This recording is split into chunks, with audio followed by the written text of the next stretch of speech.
right, our next case is Miltiades versus Thorberg Mortgage. Is that right? Creedon versus Thorberg Mortgage. I always choose the hardest thing. I know. It's like they're all bad.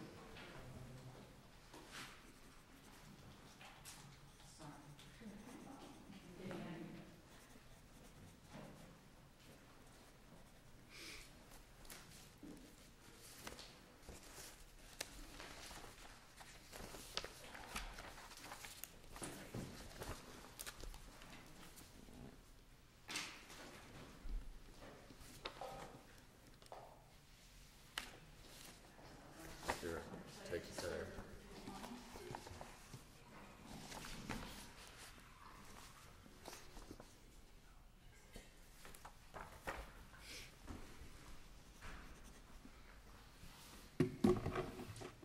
Good morning, Your Honors. May it please the Court. My name is Jesse Harold. I'm with the law firm of Gouty in Jacksonville, and I'm here on behalf of the appellants. I'd like to reserve 5 minutes of my time for rebuttal. Fundamentally, before a bank is allowed to foreclose on someone's property to take their home, they have to meet a basic minimum threshold.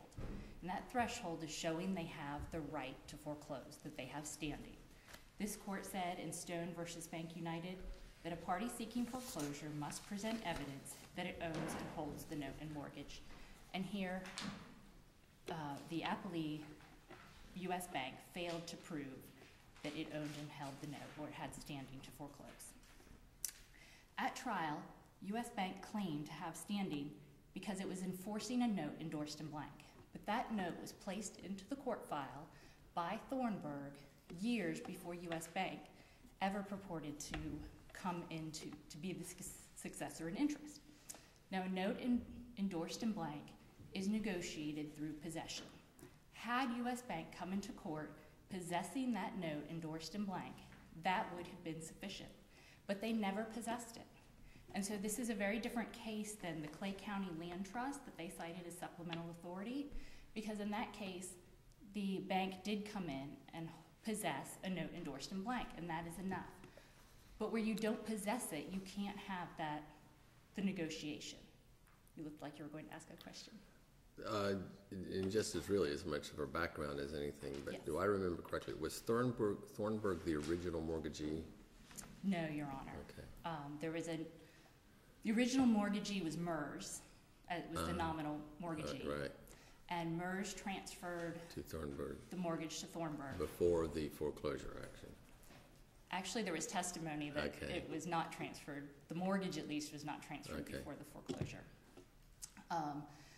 But then we had some very vague testimony that Thorberg went into bankruptcy. Nobody really disputed that. And the question was, what happened to this note and mortgage once Thorberg went into bankruptcy? U.S. Bank simply asserted that it was the successor in interest, and at trial it repeatedly said, we are the successor, we get to enforce this note because it's endorsed in blank. Had they possessed it, that would have been the right argument, but they never did because Thorberg placed that note in the court file. So absent your possession of the note, you have to show something else. And this court in the BAC funding case talked about what those other types of proof could be. You could have an assignment, you could have proof of purchase, proof of an effective transfer, but you need to show that chain of title, that chain of possession. And they did not do that here. And now in the briefs, they're saying, well, we didn't need to possess it because we were the successor in interest, and Thorberg had standing, so therefore we have standing. But we know that you have to have standing at 2 points during the trial, and this was the Kiefert versus Nation Star mortgage case that I cited as supplemental authority. Makes very clear that you're looking at standing at 2 points in time, and one is when the lawsuit is filed, and one is when the final judgment is entered. And so even if Thorberg had standing when it filed the judgment, U.S. Bank still had to have standing. It had to prove that it was the one entitled to enforce the note. And it couldn't say that it was the successor in interest based on a note endorsed in blank that it never possessed. It needed that additional evidence.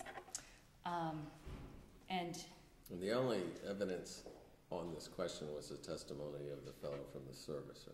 That's correct, Mr. Crawford. And I'm sure Ms. client will correct me if I mischaracterize this, but I gather basically he said, basically testified that those were the facts, but he had no real personal knowledge of it, and he didn't really have any documents in his file that would back that up. That's absolutely right. And he had an interesting power of attorney, did he not? He had a power of attorney from Bank of America. Which is not U.S. Bank. Which is not U.S. Bank. But a power of attorney you don't need a power of attorney to testify to facts you have knowledge of. Right.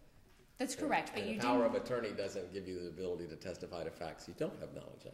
Correct. Right? I mean, so Correct. The power of attorney here is fairly irrelevant, isn't it? It just, he was arguing it gave him the authority to pursue this action, or to speak on behalf of. Authority given by someone whose own standing was still questionable. Correct. Right. Well, because the power of attorney was from Bank of America. Correct. That referenced this Thorberg Mortgage Securities Trust 2007-3, but never said what notes were even in that trust. So that's our first disconnect. Right. We don't even know that the Creedon note and mortgage are part of that trust.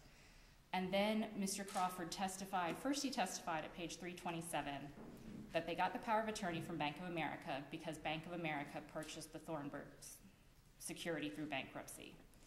Then at 340 he said they, meaning Bank of America and the trustee, purchased it.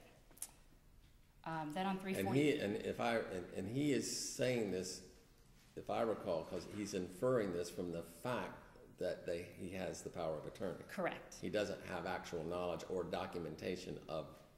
That's absolutely right. He initially said at 344 that there was an assignment from Thorberg to U.S. Bank, which skips the Bank of America step in there. Right.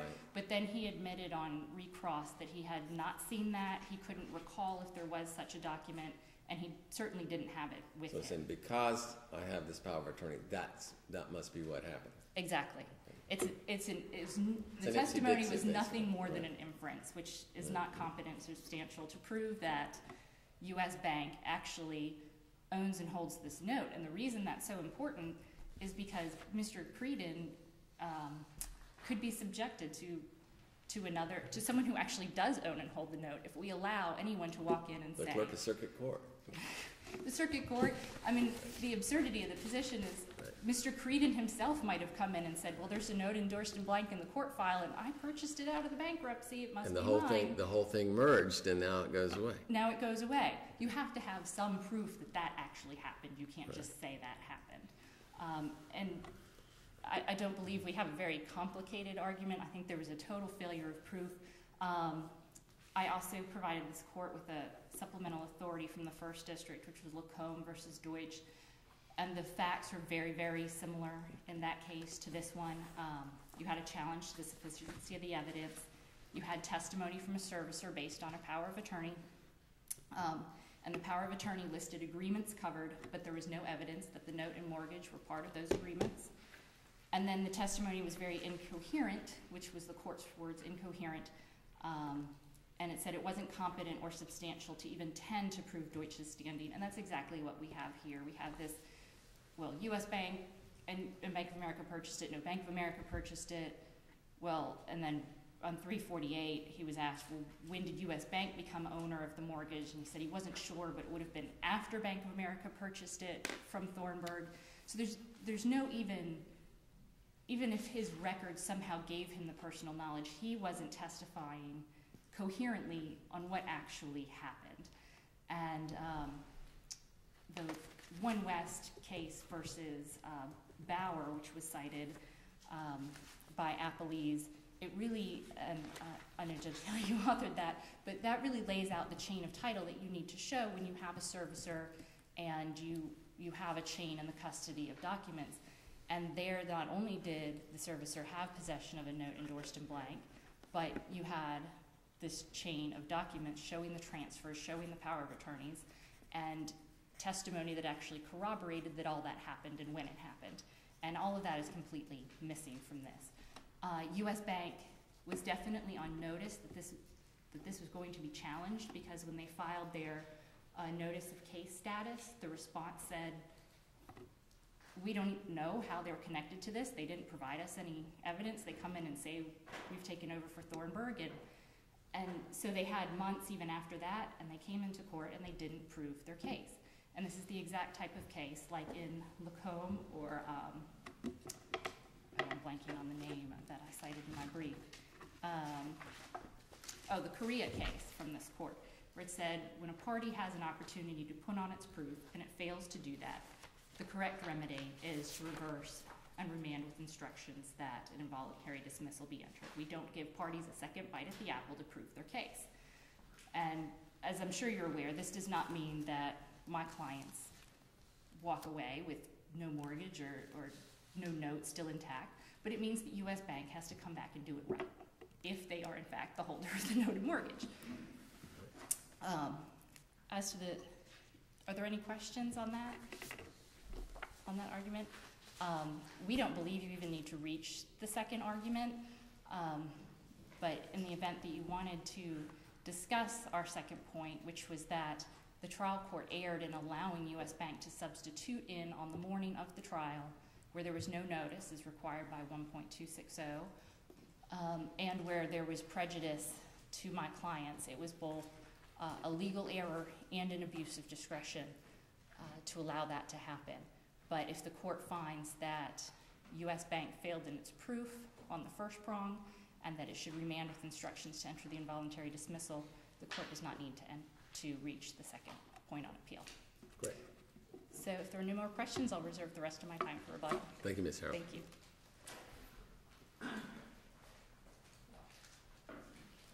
Hi, Ms. Klein.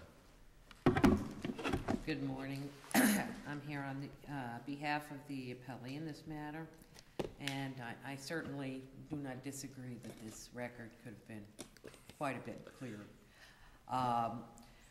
What I do disagree with is whether or not it's appropriate for this court to reverse with directions to involuntarily dismiss this case.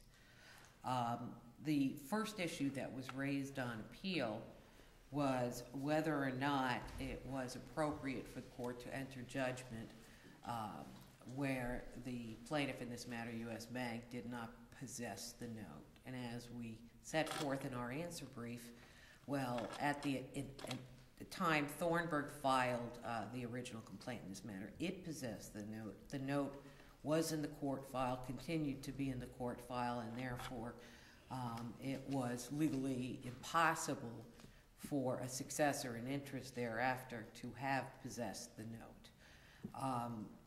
The issue on appeal was not simply a manifest weight of the evidence argument. What it was that specific issue. And because we have demonstrated that it was legally impossible for U.S. Bank to have thereafter possessed the note remained in the court file. There was some semblance of testimony on behalf of Senlar's employee, who did testify that he was the servicing agent's employee for both Thorberg and for U.S. Bank. Yeah, but where does that get you? You know, I work for two companies, one of which has filed the suit but doesn't do business anymore, and the other of which I think succeeded in interest, but I don't really have a personal knowledge of that. Well, where does that get you? Well, what it gets us is over the first issue on appeal, which is that the successor in interest didn't have physical possession of the note. No physical possession, but then no real proof of successor in interest. That's true, but as we set forth, if the original claimant in the matter had standing, and that does not appear to be in dispute at any point in time, it was never raised at any point in time before the time of trial. And you say that. I mean, I haven't gone back and looked at that. I know that the brief said that answer and affirmative defenses were filed in response to the original complaint, yes. But I haven't looked at what they were. The answer and affirmative defenses did not raise a standing issue. Did not. So the only time that issue came into being was in response to a motion that was filed on the first day of trial to substitute the plaintiff. So really on appeal, their beef is with the substitution of the plaintiff and not with the standing of the original plaintiff, Thorberg. Yeah, but now don't they get to argue the standing? They get to argue the standing of this plaintiff, correct? Well, I mean, except the that substitution was allowed.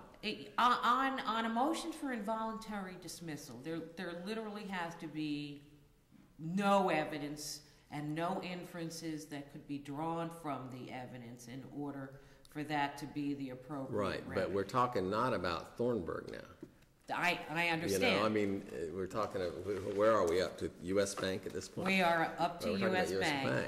And as difficult as Mr. Crawford's testimony was to follow, the fact of the matter was he did appear. He indicated that he was the servicing agent when Thorberg had filed suit. He indicated that he had a power of attorney to do what was necessary to pursue the foreclosure action. And this court, in the Stone case, Stone versus Bank United, 115 Southern 3rd 411, at least apparently indicated that sometimes testimony is sufficient to constitute and I'm not competent actually evidence. challenging that, but it became, didn't it become fairly clear in his testimony and certainly in the cross-examination that a lot of what he was testifying to was his surmise, not his knowledge, not his personal knowledge, or based on, documentation in the file. Well, So at that point, I mean, testimony, you got to have some sort of basis for the testimony, don't you? well, he did testify originally, and he did change that testimony ultimately. That MERS. I mean, I know I'm giving you a hard time here, Ms. Clay, and believe me, I have stood there myself. So. He did testify that MERS had transferred it to Thorberg.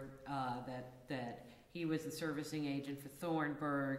That the original note was in fact in the file. He identified that note. He identified the note and the mortgage, and the significant evidence of 5 years worth of defaults. Certainly there were some holes in his personal knowledge, but I believe that there was enough in the way of documentary evidence coupled with his knowledge as an employee of a servicing agent and his abilities to pursue a foreclosure action either on behalf of Thorberg, the original plaintiff, or the successor. Or whoever the successor whoever may it be. was. Which may or may not be you as well. And I'm sure that this court has certainly heard from a lot of people in my position about the, and I don't want to mispronounce it, the Focht case, F-O-C-H-T, versus Wells Fargo, a recent case from just last year. And of course, I'd be relying heavily on the concurring opinion, but it does appear that the majority opinion was not what was in agreement with Judge Altenburn when he said, look, all of these standing cases really predated a lot of what had happened during the economic downturn and all of the securitization and all of the record-keeping problems that have occurred, and really isn't the ultimate question. Does this person owe this mortgage? Did this person default on this mortgage? Is there anyone else who could come in and collect on this mortgage? And of course, since the blank endorsement is in the court file, no one could come back against the plaintiff here. I mean, the defendant here. Unless there's somebody else who is actually the successor in interest to Thorberg. I mean, I think the question is there was really no proof that it's U.S. Bank. I mean, that's the problem. And I agree with you, And but so what if it's, I don't know who's left. But Wachovia, or no, they're not left. Wells Fargo. Wells Fargo. What if it's Wells Fargo and not U.S. Bank? Well, see, the problem is, it's not a problem, actually. The judgment cancels the note. So no one in the future could have any possession of that note or any evidence of ownership of that note, and therefore, in reality, Okay, Wells nobody Fargo comes in and they file a petition for relief from the final judgment, alleging that it is actually the successor in interest to Thorberg and the note and mortgage. Well, certainly. And they can't prove possession, obviously, but they can prove that they succeeded to the interest.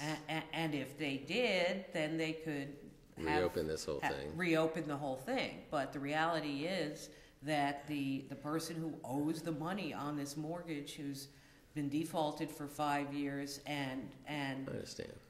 Hasn't had to pay the taxes and insurance, which the successor in interest has been paying, is not subject to any kind of double jeopardy, if you will. Okay. As it stands right now, the note is canceled. It can't be renegotiated. And isn't it more, as Judge Altenburn observed, and this court certified to the Florida Supreme Court, apparently unsuccessfully since nobody pursued it, isn't this more form over substance, where at the end of the day it is undisputed that the borrower is in default? Well, yeah, again, the question is to whom? And that's the problem, and there are reasons for those rules, and I mean, I know what Judge Altenburn's position is, and of course we had a glut of these things, but, you know, we've had this situation before. I mean, the Great Depression, people lost their properties that got foreclosed. These rules survived that too. And so it's hard to, you know, you can look down the road and think you've covered all the consequences of, you know, jettisoning these things, but, you know, I'm not sure you have. The question I have for you, though, is what is the argument for going back, you know, let's say we disagree with your position on the disposition of the merits of the case, and then the question is the remedy. And you think we should send it back for a new trial, basically. I do believe that. What am I going to say to Judge Silverman? He doesn't like those second bites. No, I understand that. And I was on that. I just looked. I was on that case, but it was. And I certainly understand Judge Silverman's concern, but this is sort of an unusual case. If the court recalls, it was only something like 6 weeks before the trial in this matter was actually held that there was a hearing on the notice of inactivity, and at that point, and it got set pretty quickly after it got set very quickly after that, and apparently not quickly enough for the trial attorney, for whomever the successor in interest is, to have obtained all of the necessary documents from the bankruptcy that was in Maryland. And opposing counsel was aware of this bankruptcy, as a matter of fact. At some point, showed Mr. Crawford a copy of the PACER documents. So there is certainly evidence in this record that would at least imply that there are documents out there. Something exists. That something exists. And there is also evidence of record that perhaps it was simply a matter of timing. But ultimately, the only objection that was raised at the trial to the substitution on the day of trial was that the borrower had insufficient notice. There was no question, there was no motion to continue the trial. It was simply, I have insufficient notice, dismiss it. That was the only remedy that was requested at that point in time. But the overwhelming authority is that where a substitution is improper, then the case has to be reversed and remanded for further proceedings, either to demonstrate. Okay. And I didn't see your argument on that, but assume that we don't get to that question. But agree with the appellant. You know, we agree with the appellant on the first point. Do we remand for a new trial if we determine that the plaintiff didn't prove its case? Well, I guess it depends on why this court would reach that conclusion. If it was because the substitution was improper, which is basically the primary grounds for their appeal in this case, then you still have Thorberg. You know, and it's interesting. It's kind of angels on the head of a pin. Right. If you didn't prove the standing of U.S. Bank, you didn't show that the substitution was proper. Right, and but then the substitution can still be improper even if U.S. Bank had standing. And I think if that was our determination, then a dismissal probably wouldn't be the appropriate thing. But if we determine that U.S. Bank didn't prove its case, what do we do with that? But I agree, but they've raised both arguments on appeal. They have raised both arguments on appeal, and given that this is not one of the myriad of cases out there where there's a lost note, where there isn't an original note in the file at the time of trial, and there are those issues. I think this is a case that's distinguishable from there. Someone, whether it be Thorberg or the successor, owns that note and mortgage. The original note and mortgage was properly surrendered to the court. It's not running around in the stream of commerce. And one of the two of those parties should be entitled to foreclose, especially since the borrower never, ever raised the issue of Thorberg's standing. So I believe, foreclosure is an equitable remedy at its heart. And I think it would be entirely inequitable for the borrower to obtain a windfall. Yeah, and touch on that. If this is an involuntary dismissal, what happens after that? Are they scot-free? Well, as I understand the current state of the law, and I think that this issue is on appeal to the Florida Supreme Court, although I think it's been the law for some time, and that is that U.S. Bank or Thorberg or whoever has been paying all these taxes and insurance, et cetera, for the last 5 years might have a limitations problem with respect to certain of those payments. To the out-of-pockets. To the out-of-pockets. It is not my understanding, and of course foreclosure is not my first language, but I don't believe that they can't come back and file another foreclosure action after another default. Since it's been in default for 5 years, that's highly likely. So it would be an involuntary dismissal for lack of standing, and you wouldn't have a determination on the merits issue. Right, but that issue is before the Florida Supreme Court, so I can't say what the court is ultimately going to do. But in the best case scenario, the borrower's not only gotten free housing for 5 years, but they've also gotten taxes, insurance, et cetera, to the tune of 6 figures in this. And for those reasons, because it is an equitable remedy, I would submit that the appropriate remedy would be to, if the court's going to reverse it, to remand for an evidentiary hearing or new trial on which of the two, either Thorberg, who has not been disputed to have no standing, or U.S. Bank is the appropriate party to have foreclosed on this mortgage. Thank you, Ms. Klein. Thank you. Did well under fire.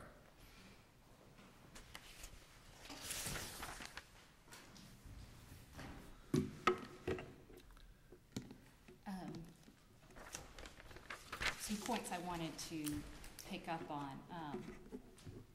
First, the equitable argument that it would be inequitable to grant an involuntary dismissal. The inequity here would be to allow the possibility of someone, because we don't know who actually owns this note, to lose some payments they made, but allow my clients to have their home foreclosed on with no proof that someone actually was entitled to take that from them. That would be inequitable, and that's why we have the standing requirements. You have to prove that you were entitled to do this. And under this court's Korea versus U.S. Bank case and the recent first DCA case, Lacombe versus Deutsch, which cited to Korea and relied on Korea, where you have a failure of proof that that you have standing, it is the appropriate remedy is for an involuntary dismissal. U.S. Bank, we talked about there was talk about the short time frame from when U.S. Bank came in and said, hey, you're the successor, don't dismiss our lawsuit for lack of prosecution. But this lawsuit was filed in 2009. The power of attorney from Bank of America was 2010. This lawsuit sat idle for years with nobody paying attention to what was happening. And then they come to trial and they don't prove who owns it. They don't prove anything. But now they want another chance to fix their error of proof when this case was already 4 years old at the time it was tried. That's not an appropriate remedy. The appropriate remedy is the involuntary dismissal. They can come back, they can redefault the mortgage, they can get their ducks in a row, if they can, and prove who actually owns and holds this note and has standing, but they didn't do it and they shouldn't get a second opportunity to do it.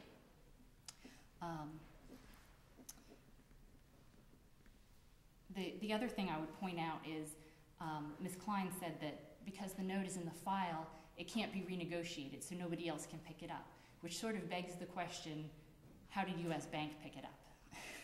If you're saying it's in the court file and that keeps anybody else from coming in and saying it's theirs, that should keep U.S. Bank from coming in and just saying it's theirs. There needed to be some proof, which was lacking here. If your honors have no further questions, I will Thank you, Ms. take Harold. my leave. Thank you. Thank you both very much.